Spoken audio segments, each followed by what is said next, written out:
Dios es fiel. El Dios en quien nosotros hemos creído y confiado es fiel. Gloria a Dios. Gloria a Dios. No hay Dios como nuestro Dios. Aleluya. Tan bueno, tan misericordioso, que no se conformó con dejar al hombre, al ser humano, en la condición que se encontraba, sino que Él buscó la forma, planeó la forma de rescatarlo y de restaurar la imagen de Dios que hay en el hombre. Usted sabe que el pecado deterioró mucho la imagen de Dios en el hombre.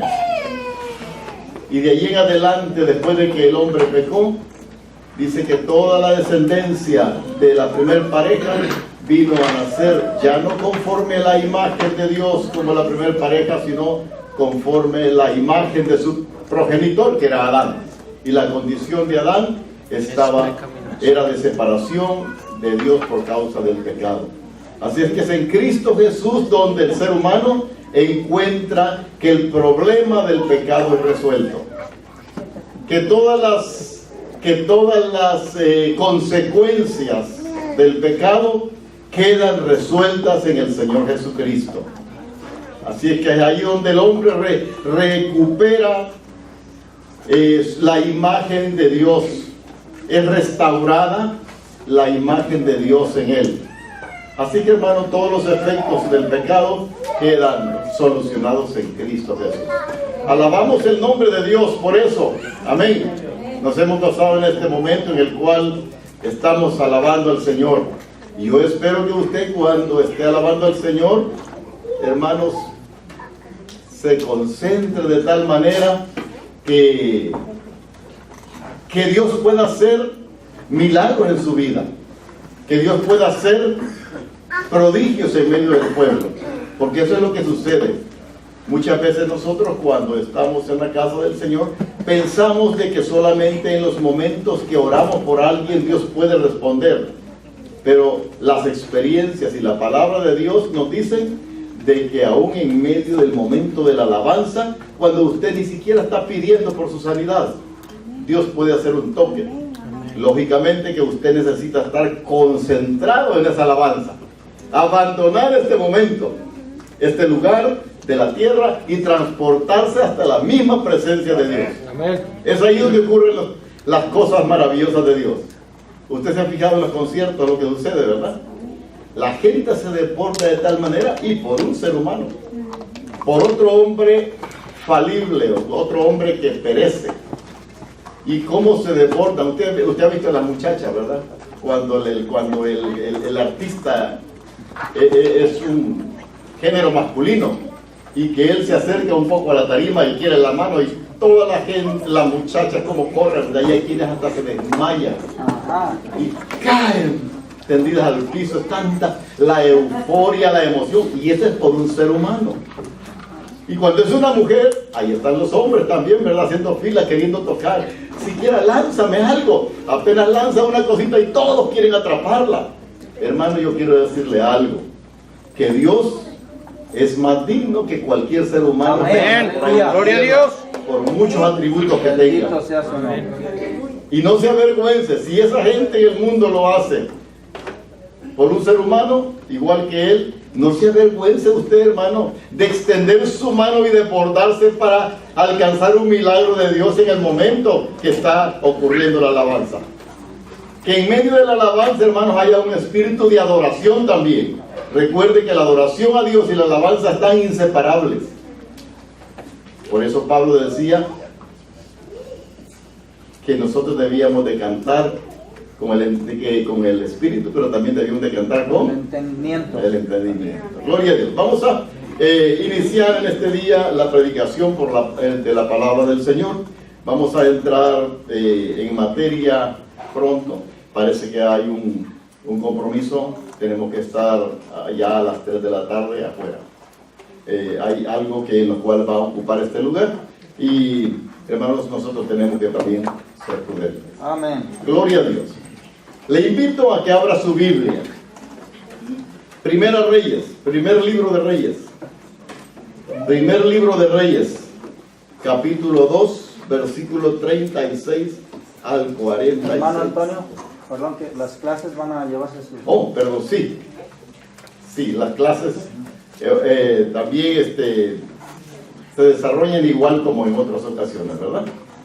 Así es que sus maestros respectivos, los maestros que están por aquí, con sus niños, pueden llevárselos.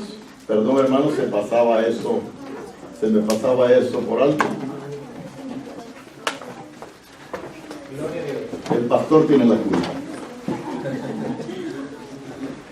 Gloria a Dios. Gloria sea al Señor. Primer libro de Reyes. Usted sabe que en la iglesia, ¿verdad? El pastor es el que tiene la culpa del todo.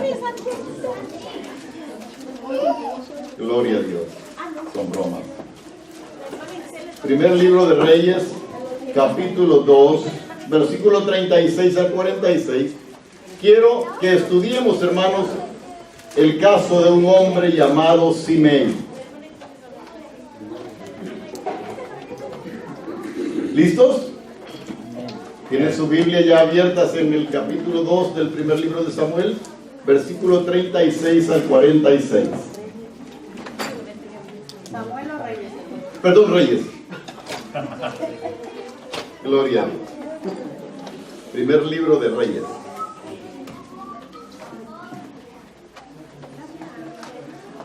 Gloria sea al Señor. Aleluya.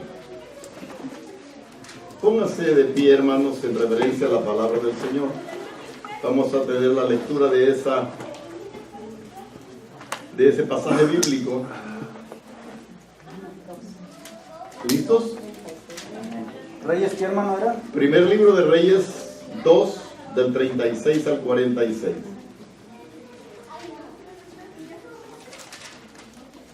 Dice la palabra del Señor, amén. Amén. Amén. De la manera siguiente, en el nombre del Padre, del Hijo y del Espíritu Santo. Dice, después envió el rey e hizo venir a Simei y le dijo, edifícate una casa en Jerusalén y mora ahí. Y no salgas de ahí a una parte ni a otra, porque sabe de cierto que el día que salieres y pasares el torrente del Cedrón, sin duda morirás y tu sangre será sobre tu cabeza. Y Simei dijo al rey, la palabra es buena. Como el rey mi señor ha dicho, así lo hará tu siervo. Y habitó Simei en Jerusalén muchos días. Pero pasados 3 años aconteció que 2 siervos de Simei huyeron a Aquis, hijo de Maaca, rey de Gad, y dieron aviso a Simei diciendo, he aquí que tus siervos están en Gad. Entonces Simei se levantó y ensilló su asno y fue a Aquis en Gad para buscar a sus siervos.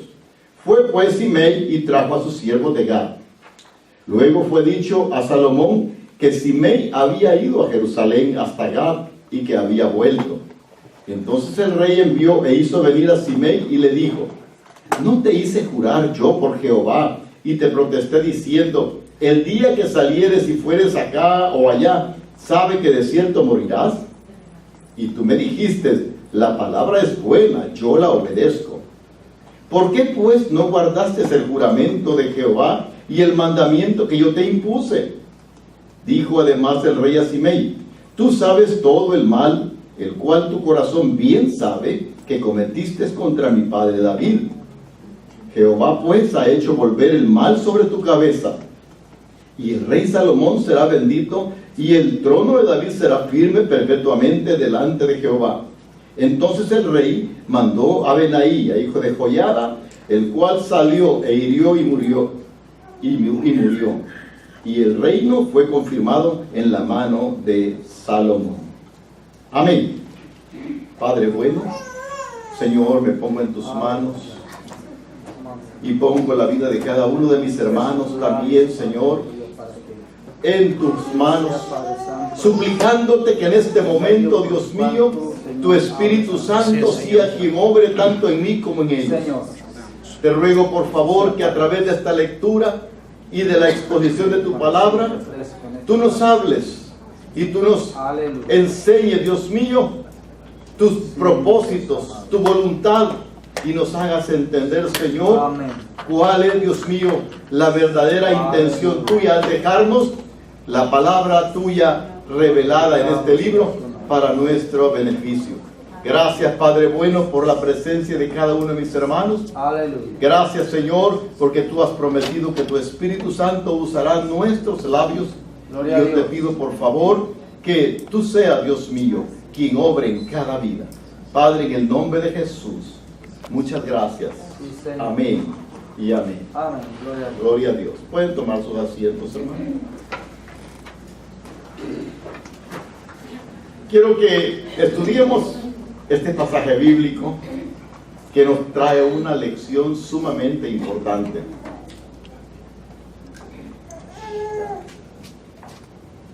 Lo que encontramos nosotros en Primera Reyes, capítulo 2, y anteriormente, nos habla de un hombre llamado Simei, a quien el rey Salomón le ordenó que viviera en Jerusalén, y a quien también mandó matar por haber desobedecido lo que él le había instruido. Ahora, ¿quién es este hombre llamado Simei? ¿Y por qué Salomón lo trató así? La historia que la Biblia nos presenta es que Salomón acababa de tomar el reino. David, hermanos, ya había muerto, y dentro de las primeras cosas que Salomón hizo fue juzgar a las personas que se habían confabulado con Absalón, el hijo de David, para darle golpe de estado. Dentro de esas personas juzgadas estaban hombres como Adonías, Abiatar, Joab y este que nos ocupa ahora, que se llama Simei. ¿Cuál fue el delito que Simei cometió contra David, el padre de Salomón? La historia, hermanos, si nosotros lo leemos en el capítulo 16 del segundo libro de Samuel, nos dice que cuando David huía de su hijo Absalón, quien le quería dar un golpe de estado, Simei dice que salió al encuentro de David y lo maldijo. Le decía palabras bien feas, le tiraba piedras y dice que le tiraba tierra en presencia de los soldados de David. Dentro de las cosas que Simei le decía a David estaba, y le decía: fuera, fuera, hombre sangriento y perverso. Eso le decía al ungido de Dios, que era David. Uno de los soldados de David, hermanos, viendo la forma como Simei trataba a David, quiso, hermanos, cortar la cabeza de este hombre, pero el rey no se lo permitió. David no se lo permitió y le dijo que no lo tocara. Ahora, por haber tenido de una manera indirecta parte en esta acción en contra de David, cuando Salomón llega al trono, los manda a llamar, le hace juicio a los otros, a uno los condenan a muerte, a otros los destierran y confiscan sus bienes, y a este hombre, oiga bien, le ocurre algo inexplicable. Ocurre en la vida de él algo inexplicable. Léame por favor alguien el versículo 36. ¿El pasaje que leímos? Sí. Amén. Después envió al rey e hizo venir a Simei y le dijo: edifícate una casa en Jerusalén y mora ahí, y no salgas de allí a una parte ni a otra. Gracias, hermano. Ok, como decía, después de que el rey envió e hizo venir a Simei, nos dice después de qué, de lo que acabamos de hablar, después de la ejecución de Adonías, de la expulsión de Abiatar del sacerdocio y de la ejecución de Joab. O sea, ahora le tocaba a Simei. ¿Qué creen ustedes que Simei pudo haber pensado? Me toca a mí. Ahora me toca la misma suerte a mí. Ahora es mi turno. Cuando Simei vino a donde Salomón, ya le había ocurrido la sentencia a los 3 primeros. Y él, hermanos, ya estaba enterado de eso. Y todos los que habían participado en aquella rebelión habían sido juzgados. Ahora, aquí comienza lo bueno. La sorpresa, hermanos, para este hombre de parte de Salomón, que en lugar de ejecutarlo como a los 3 primeros, ¿qué le dice? Edifícate una casa en Jerusalén y mora ahí. Yo me imagino que este hombre quedó sorprendido, ¿verdad? Atónito, perplejo, maravillado, estupefacto, ¿y qué más? Entonces, hermano, en lugar de despojarlo de lo que él tenía, porque el hombre tenía dinero, este hombre, Salomón, hermano, le señala un pedazo de terreno en la capital del país, que era Jerusalén. Y entonces, hermanos, le dice que ahí construya una casa. En lugar de encarcelarlo, le dice, escoge un pedazo ahí de tierra, escoge el terreno que te guste, escoge los materiales que te gusten y edifícate una casa. Salomón, hermanos, prácticamente le estaba perdonando lo que había hecho con su padre. Aleluya. Ahora, pongamos mucha atención al curso que la historia sigue. Versículo 36, léalo por favor de nuevo, hermano. Amén. Primero le dice que se construye una casa. Vamos a ver. Después envió el rey e hizo venir a Simei y le dijo, edifícate una casa en Jerusalén. Edifícate una casa en Jerusalén. Y mora ahí. Y no salgas de ahí a una parte ni a otra. Ahí está una condición. Y no salgas de ahí, ni a una parte ni a otra. Era cárcel domiciliaria. Aparentemente, ¿verdad? Aparentemente. Pero ya vamos a ver lo que la palabra de Dios dice. Entonces, aquella era una oportunidad que el hombre tenía de poder llegar a vivir tranquilo, de poder llegar hasta su vejez. Solo que, hermanos, había una condición: no te salgas de ahí ni a una parte ni a otra. Esto, como dice el hermano, parece una cárcel. Parece que lo estaban encerrando en una cárcel domiciliaria. Pero, hermanos, por lo que el resto del pasaje nos dice, hermanos, nos dice que aunque este hombre tenía dinero y podía comprar un terreno, Salomón, hermanos, como rey de Israel, le garantizaba a Simei que nada malo le iba a ocurrir mientras estuviese dentro de los límites de esta propiedad. Salomón le garantizaba la seguridad de su vida. Y entonces, hermanos, prácticamente los límites de esta propiedad en la práctica no era una cárcel, sino los límites de un refugio, de un lugar donde él podía estar seguro, donde nada le ocurriría si tan solo podría observar, obedecer las instrucciones de Salomón. Esto es interesante. Nosotros, hermanos, me gustó mucho la enseñanza de nuestro hermano Dani el viernes, ¿verdad? Me gocé mucho, porque, hermanos, en la palabra de Dios encontramos tanta riqueza. Amén. Y lo que pasa es que nosotros, como dijo el hermano en la primera enseñanza de hace 2 viernes, muchas veces oímos pero no escuchamos. Pero si tan solo escucháramos, ¿verdad? De cierto que estas lecciones nos servirían y diríamos nosotros, en realidad esto me conviene y debo enmarcar mi vida dentro de esos parámetros. Ningún enemigo podría hacer frente o podría dañar a Simei, hacerle ningún daño mientras estuviera en el lugar. La casa, hermanos, de Simei era prácticamente un territorio considerado así sagrado, donde quizás podríamos leer un letrero que dijera: prohibida la entrada. Aquí vive un hombre al cual el rey ha perdonado. Nadie tiene que hacerle daño. Usted sabe cuántos simpatizantes de David podía haber que no le gustó lo que Simei hizo.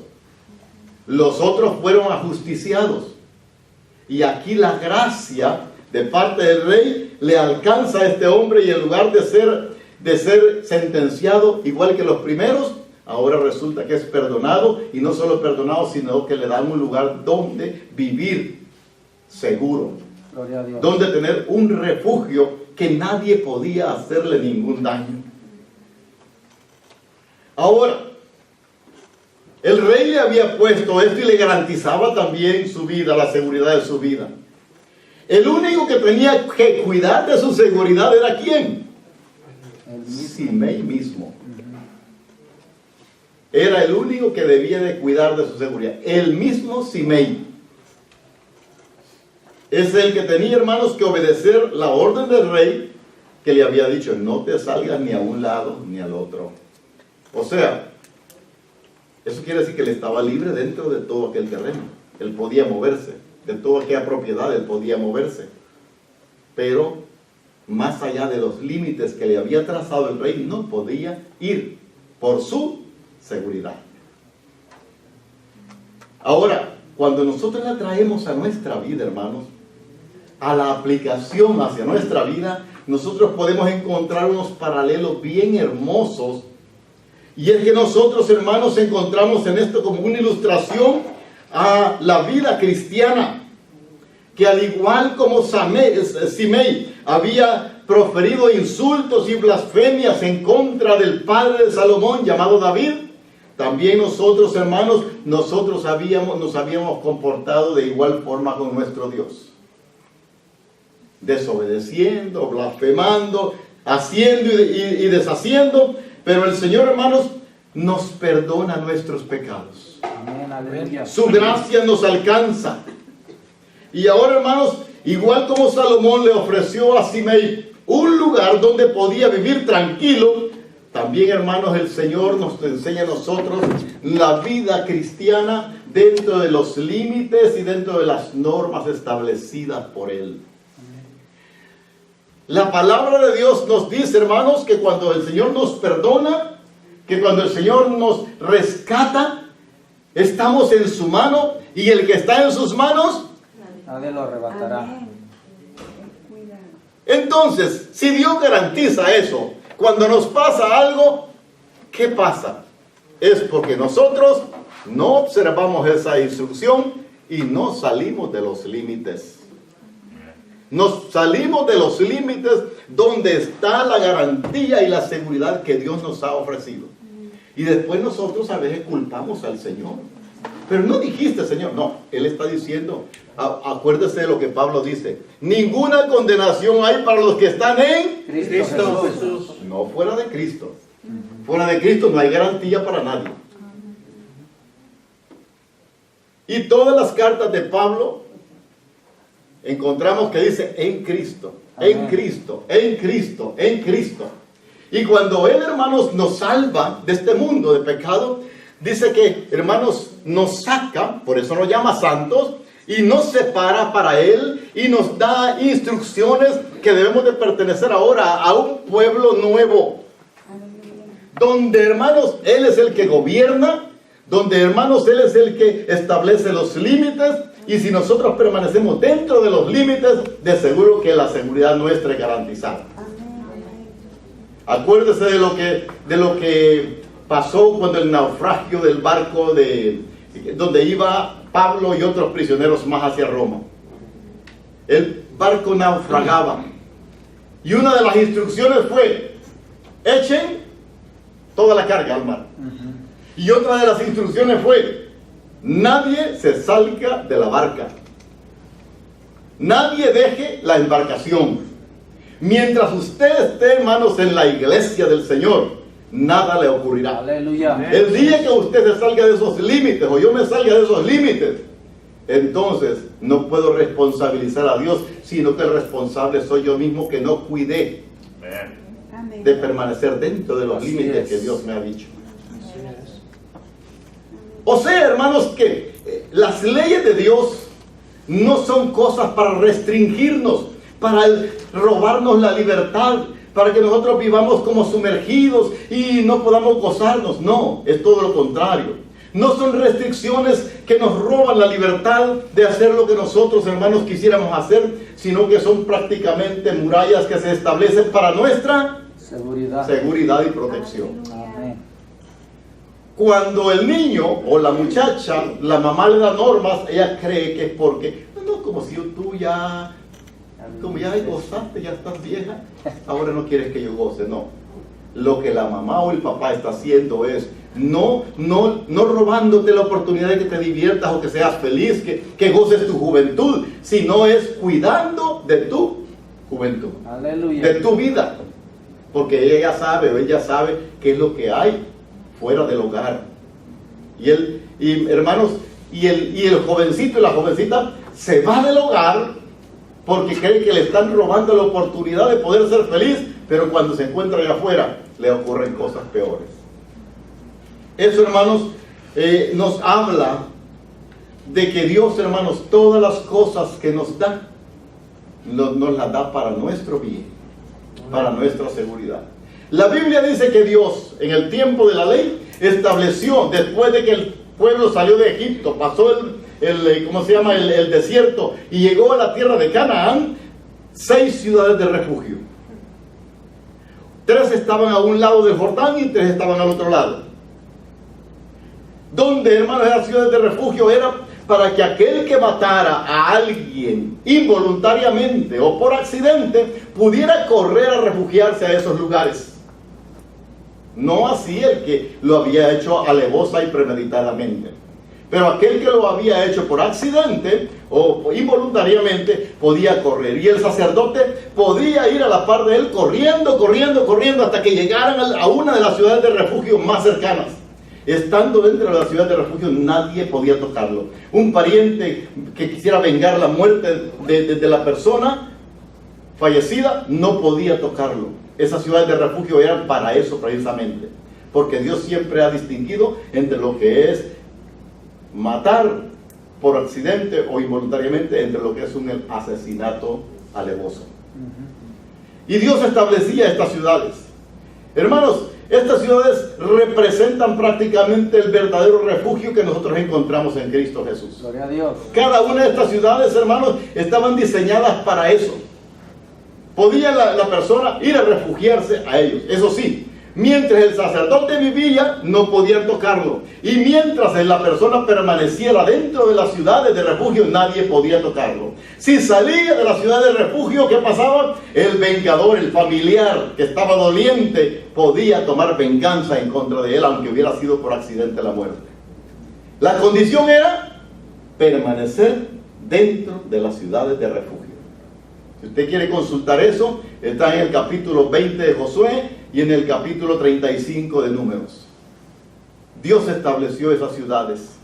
Ahora, hermanos, cuando nosotros, hablando de nuestra vida cristiana, la palabra del Señor dice que Él nos da vida eterna. Yo le doy vida eterna y no perecerán jamás, ni nadie las arrebatará de mi mano. No le eche la culpa tanto a aquel de que Él lo sacó, no. Sino, hermanos, que nosotros tenemos una naturaleza caída propensa a eso. Y cuando nosotros escuchamos más la voz del otro que la voz de la palabra de Dios, caemos en un problema bien serio. Cuando nos vamos retrayendo poco a poco, nos congregamos poco, leemos la palabra de Dios poco, oramos poquito, corremos el peligro. Nos vamos rezagando.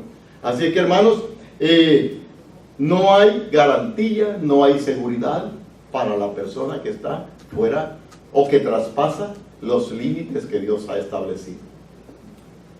La palabra del Señor nos dice un texto que leyó nuestro hermano el viernes pasado. No sé quién nos separará del amor de Cristo.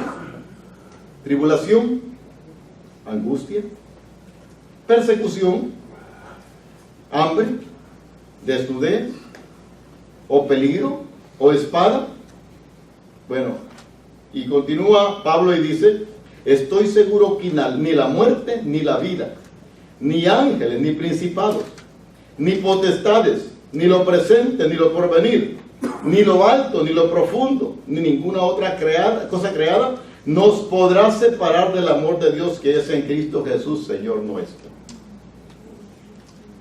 No hay cosa que nos pueda separar de Dios, hermanos.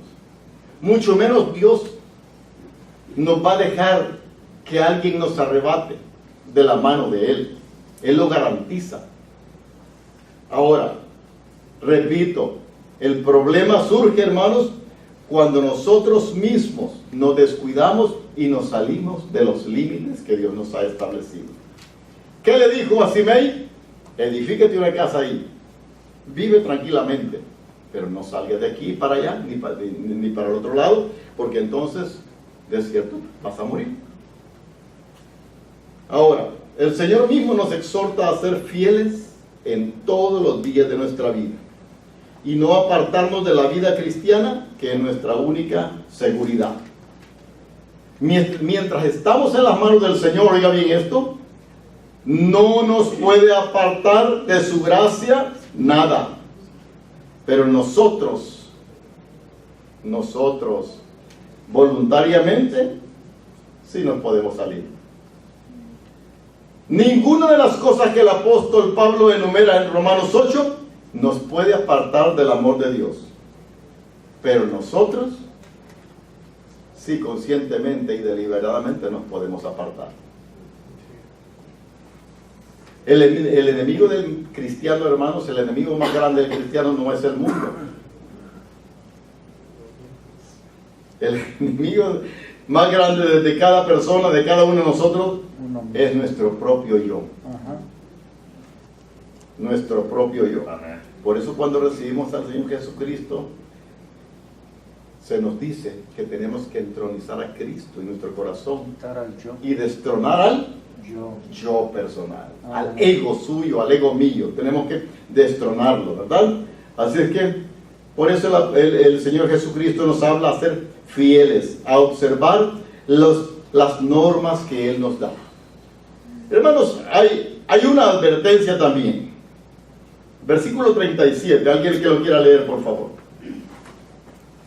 Porque sabe de cierto que el día que salieres y pasares el torrente del Cedrón, sin duda morirás, y tu sangre será sobre tu cabeza. Como quien dice, el responsable de eso serás tú mismo. No le vas a echar la culpa a nadie. El responsable, si te llega a suceder algo, serás tú mismo. Te estoy dando las instrucciones de lo que tienes que hacer. Pero si tú no las obedeces, no las observas, el responsable serás tú mismo. Esto es importante para nosotros, hermanos, porque muchas veces nosotros buscamos chivos expiatorios, ¿verdad? Y buscamos a alguien para responsabilizarlo. Es que yo ya no voy a la iglesia por esto y esto. Es que yo no le sirvo al Señor. Es que el hermano fulano, la hermana fulana, el pastor. Y como ya dije, el pastor tiene la culpa de todo. Y entonces, hermanos, siempre buscamos alguien en quien lavarnos las manos. Pero la verdad que, hermanos, no es así. Cada quien es responsable de sí mismo. Entonces, hermanos, vamos a ver las razones por qué le decía el rey a este hombre las advertencias o la advertencia de que lo que iba a pasar si él salía. El arroyo del Cedrón venía siendo el límite al cual él podía llegar. Habían dos razones importantes por las cuales Salomón le prohibió cruzar. Podía llegar hasta un lado, el lado donde él vivía, pero no cruzarlo. Primero, porque el Cedrón se encontraba en dirección de su pueblo, a donde él, hermano, si estaba por ahí, se vería tentado a regresar. Esto es, hermanos, que cruzando el arroyo del Cedrón, Simei decidiría irse a su pueblo de donde había salido. Lo que dije la vez pasada, muchas veces nosotros, ¿verdad?, nos vamos a condiciones y a situaciones en las cuales nos vemos como tentados a regresar de donde hemos salido. El hecho de que nosotros, hermanos, sigamos nuestra relación con las mismas personas con que nos relacionábamos antes, el hecho de que nosotros sigamos frecuentando lugares que, hermanos, que son un peligro para nosotros, es prácticamente estar tentando a Dios. Y nosotros, hermanos, nos podemos sentir atraídos a regresar como el pueblo de Israel a Egipto de nuevo. Como en este caso, el rey sabía que hasta ahí no debía cruzar, hasta donde podía llegar no debía cruzar. Es lo mismo cuando nosotros, ¿verdad? Dios nos dice, no hagas esto, no hagas lo otro. Él sabe, hermanos, lo que hay detrás de eso. Cuando por ejemplo, un doctor le dice a usted, mira, esta es tu reglamentación de comida. Esto puedes comerlo, esto no puedes comerlo. Esto puedes comerlo en tanta medida, esto no. Muchas veces la persona dice, ¿y entonces qué voy a comer? ¿Verdad? Ay, dice, yo no me voy a andar sujetando a eso. Yo tengo que darme gusto, mi estómago me pide y yo le doy. El médico no lo hace con el afán de robarle a usted la dicha de poder saborear dichos alimentos, que usted lo disfrute. No, lo hace con el propósito de cuidar de su salud. Y muchas veces nosotros como niños, ¿verdad? Creemos que nos quieren robar, nos quieren reprimir, nos quieren sujetar a determinadas cosas, ¿verdad? Que a nosotros no nos parece, y creemos que nos quieren enclaustrar en un estilo de vida, de alimentación para privarnos de poder disfrutar de ciertos platillos. Pero el médico sabe por qué lo hace. En el aspecto espiritual lo mismo es Dios. Lo mismo es Dios. Los límites no están para privarlo a usted de que sea feliz, de que disfrute. No, sabe Dios de que si usted pasa esos límites, si yo los paso, tengo consecuencias serias. Entonces esos muros son, como dije, más bien, antes de ser prohibiciones, son muros de protección contra nosotros mismos como cristianos. Segundo lugar, porque más allá del cedrón podría haberse también tentado a rebelarse de nuevo como lo había hecho antes en tiempo de David. Para evitar todo esto, dice, Salomón le señaló el límite al cual podía llegar sin correr ningún peligro. Hasta aquí vas a llegar y tu vida está segura. Hasta aquí vas a llegar y hay garantía para ti. Puedes disfrutar tu vida, llegar hasta tu vejez, morir de viejo. Pero él tenía que observar. En la vida espiritual de cada uno de nosotros, hermanos, Dios nos pone un límite hasta el cual podemos llegar. Pero tampoco podemos cruzar. Posiblemente Simei diría, oiga bien, esto me gusta. Posiblemente Simei diría, ¿cómo otros pueden cruzar el arroyo del Cedrón y yo no puedo? ¿Por qué otros lo pueden hacer y yo no? ¿Cuántas veces usted ha oído eso? Muchas. ¿Usted nunca ha pensado eso? Si todos lo hacen, ¿por qué no yo? El hecho de ser cristiana o cristiano no quiere decir que, ¿verdad?, que ya estoy muerta en vida. No. Así es la vida cristiana. Hay límites que Dios nos ha puesto y que no debemos cruzar. Otros hermanos los pueden cruzar, déjenlos. Si otros quieren cruzarlos, pero usted no los cruce. A nosotros Dios nos dice, sabe que el día que salieres y pasares esos límites que yo te he marcado, sin duda morirás espiritualmente. Y tu sangre no la vayas a reclamar del hermano Dani, ¿verdad? No la vayas a reclamar del hermano Antonio, no la vayas a reclamar del pastor. Tu sangre será sobre tu cabeza. Quiero terminar. En la Biblia encontramos algunos ejemplos. Aquí quiero que me ayude usted, por favor. Mario, 2 Tesalonicenses 4:9. 2 Timoteo, 4:9. Hermano Dani, Judas 6. Tabita, Hechos 1:24-25. Hermano Andrés, Génesis 2, 16, 17. ¿Qué más? Hermana Jessie. Génesis 19, versículos 13, 15 y 17. Con esto vamos a terminar.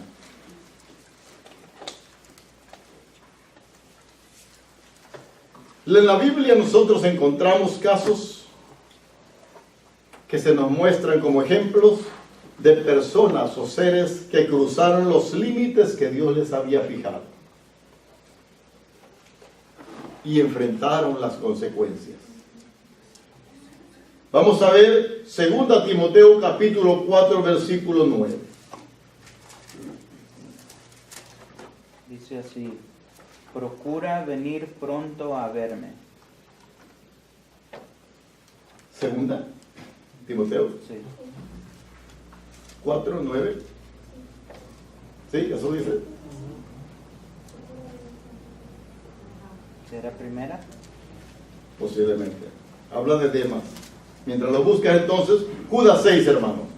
Hermano Dani. Y a los ángeles que no conservaron su señorío original, sino que abandonaron su morada legítima, los ha guardado en prisiones eternas, bajo tinieblas para el juicio del gran día.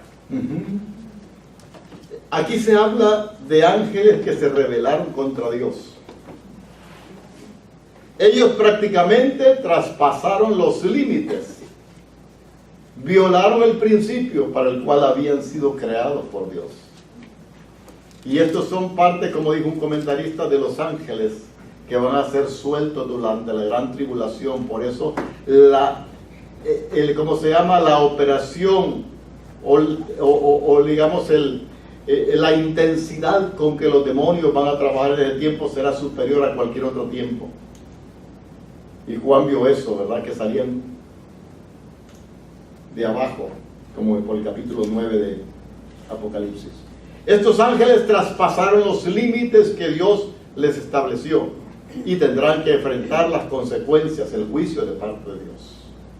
Y desde ya lo han enfrentado porque dice que fueron puestos en oscuridad, en prisiones eternas. Todavía les espera algo peor para el gran día. Sí. Es el versículo 10. Ok. Dice: porque Demas me ha desamparado, amado este mundo, y se ha ido a Tesalónica. Crescente fue a Galacia y Tito a Dalmacia. ¿Qué había hecho Demas? Muy alejado. Lo había dejado a Pablo, lo había desamparado. Dice que amando más a este mundo, dice, y se ha ido. Prácticamente este hombre traspasó el límite que Dios había establecido y regresó al lugar de donde Dios lo había sacado. Hechos 1, 24 y 25.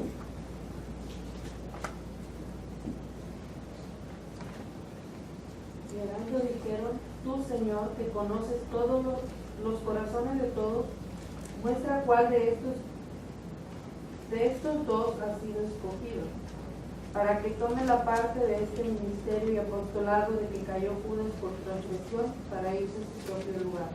En este momento estaban eligiendo a uno llamado Matías para que ocupara el lugar de un apóstol que falló. Este apóstol traspasó los límites. Y la Biblia lo que dice es respecto a él, dice, para irse a su propio lugar. Inclusive Dios, el Señor le dijo a Judas, ¿verdad? Le advirtió de lo que iba a pasar. Y Judas no tomó en cuenta lo que Dios le dijo. Entonces, hermanos, incurrió en la transgresión y llegará al lugar eterno destinado que él escogió. Así es que, hermanos, nombraron a Matías y el nombramiento fue para sustituir a alguien que había traspasado los límites que Dios había establecido. Adán y Eva también es otro caso. Génesis 2, 16 y 17. Le dio esta orden: puedes comer del fruto de todos los árboles del jardín, menos del árbol del bien y del mal. No comas del fruto de ese árbol, porque si lo comes, ciertamente morirás. ¿Qué es lo que Dios no quería que sucediera con Adán? Que muriera. Por eso le estaba dando los parámetros, los límites, a dónde él se podía mover, qué es lo que podía tocar, de qué podía disfrutar. Solo que como símbolo de la soberanía de Dios estaba aquel árbol que él no podía tocar. No debía hacerlo. ¿Sería que Dios era egoísta como le dijo Satanás? No, lo que pasa es que él lo que no quiere es que sean igual que él, como Dios es. Dios no quería eso, Dios no es egoísta. Pero Dios lo que no quería era que él enfrentara las consecuencias si comía de aquel árbol. Él lo estaba guardando, por eso era la prohibición. Es parecido, hermanos, a la que Salomón le da a este hombre, porque sabe que el día que salieres y pasares el torrente del Cedrón, sin duda, ¿qué te va a pasar? Morirás. Vamos a ver un último ejemplo. Génesis 19, versículo 13, versículo 15 y 17. Amén.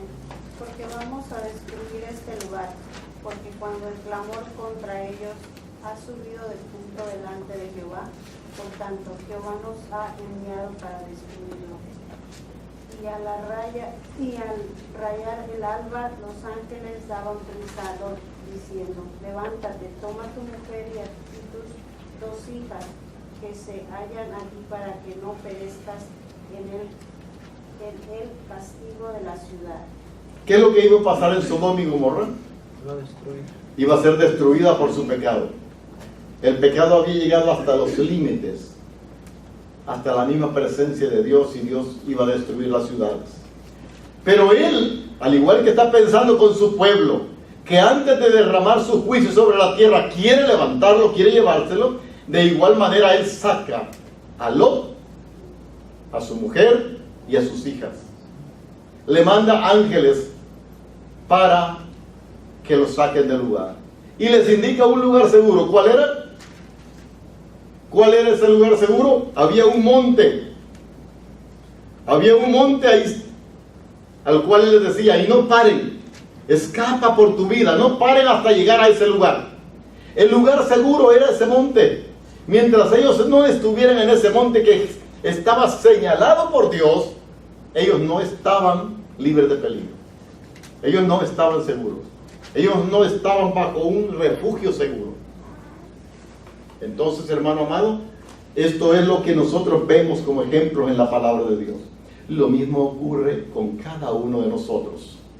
Dios nos ofrece seguridad, garantía, refugio en su presencia, en una relación fiel con Él y permaneciendo en la iglesia.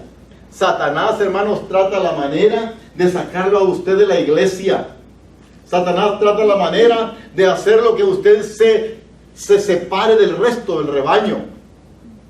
Satanás trata la manera, hermanos, de que usted se sienta inconforme por cualquier cosa.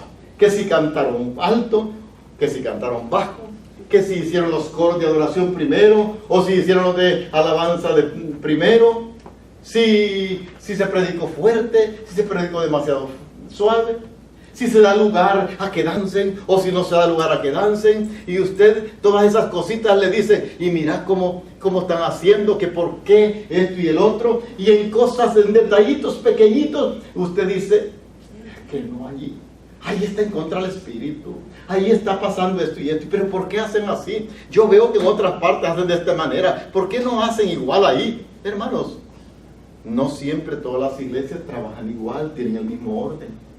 Conforme Dios dirige a cada pastor, así la iglesia es gobernada, ¿verdad? Entonces nosotros hay cosas que podemos aprenderlas y copiarlas, y son buenas y pueden dar resultados, no digo que no.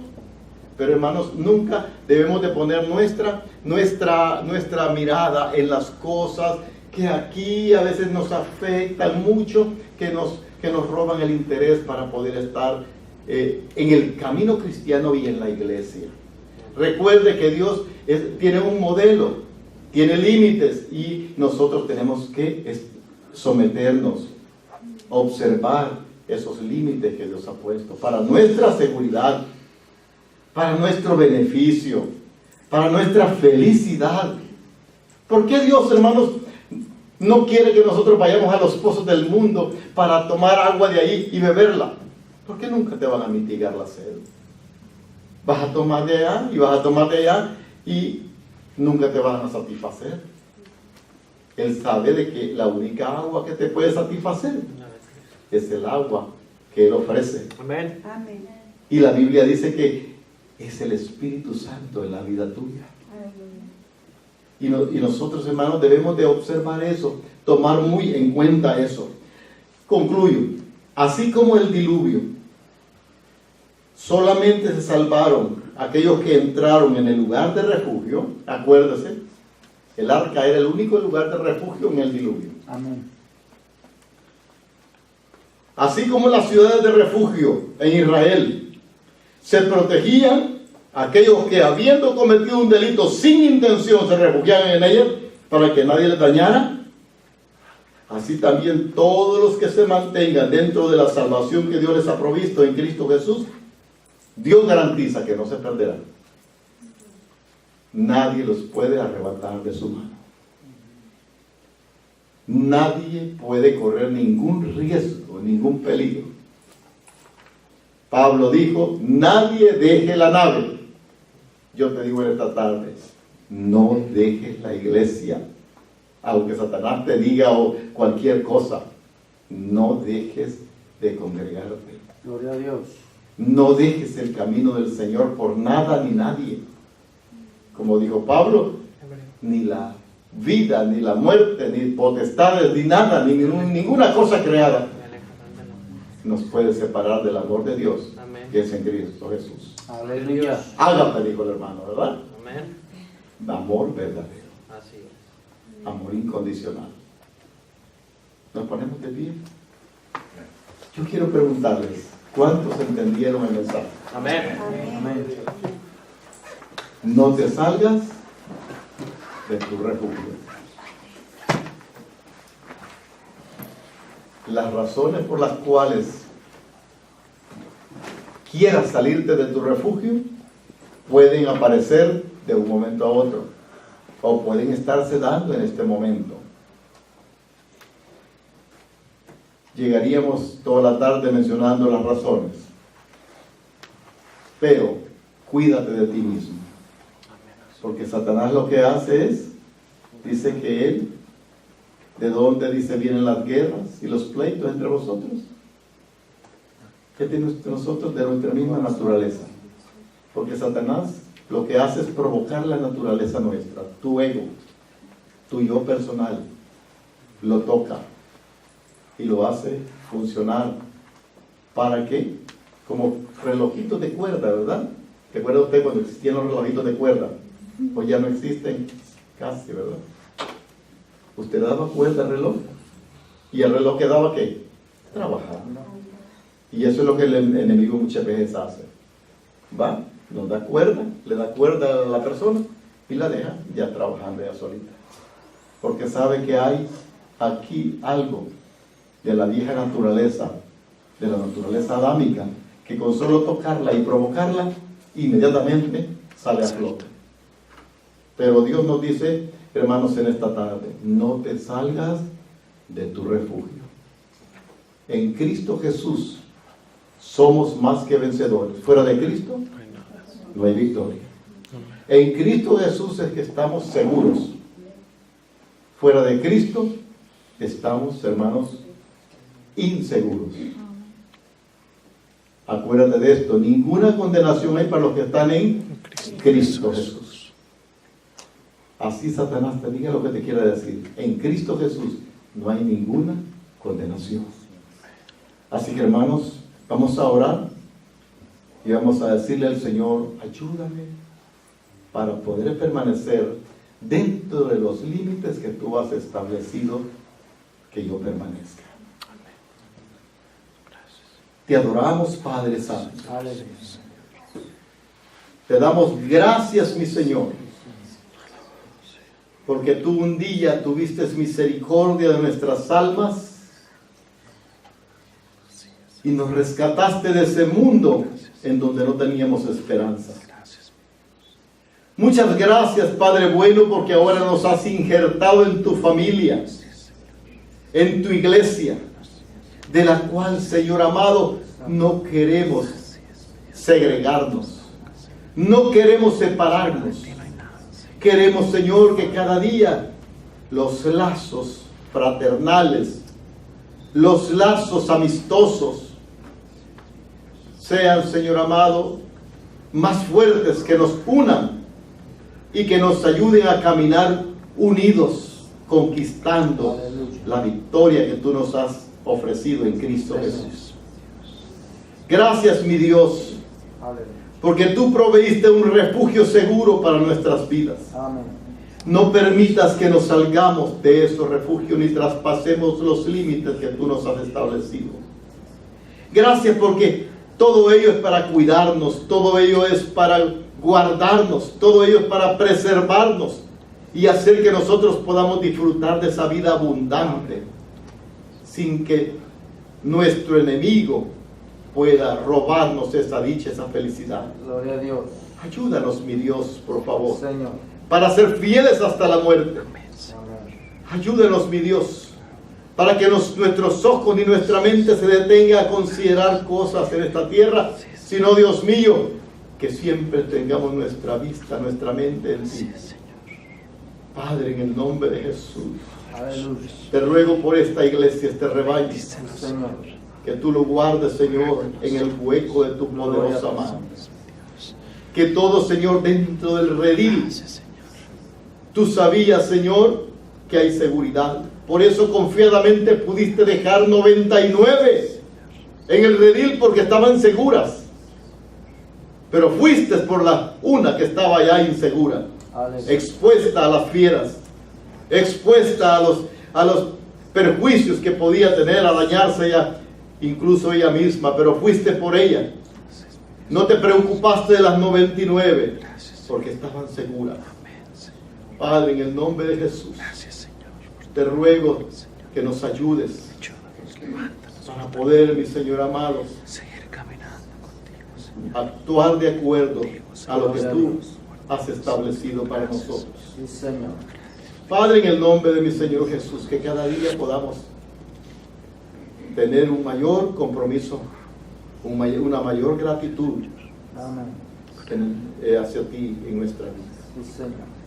Muchas gracias, Señor, por este pueblo que tú has lavado con tu sangre preciosa. Muchas gracias, mi Dios, porque tú, Dios mío, has puesto tu Espíritu Santo en nosotros para fortalecernos, guardarnos, ayudarnos. Aleluya, aleluya. Gracias, mi Dios, porque tú has prometido estar con nosotros todos los días hasta el fin del mundo. Guárdanos de nosotros mismos. Guárdanos, Señor, de nuestro yo personal. Guárdanos, Dios mío. Padre, que cada día puedas tener más de nosotros, que cada día podamos tener más de ti. Gloria a Dios. En el bendito nombre de mi Señor y Salvador Jesucristo. Amén. Aleluya. Gloria a Dios. ¿Cuántos dicen una alabanza al Señor? Un aplauso. Amén. Gloria a Dios. Aleluya. Gloria a Dios al Señor. Aleluya. ¿Cuál es la recomendación del Señor para nosotros? Que no nos salgamos de No la te salgas de tu refugio. Amén. No te salgas de tu refugio. Amén. Dios te bendiga, hermano. ¿Algún anuncio? No, todo se queda así, hermano, las sillas, todo. Nomás los instrumentos se recogen y eso. Amén. Pastor viene Hoy, esta semana. la semana que entra, Pastor ya va a estar con nosotros. Amén, hermanos. Gracias a Dios. Vamos Si a Dios estar orando permite. porque lleguen comiendo, ¿verdad? Amén. Gloria a Dios. Aleluya.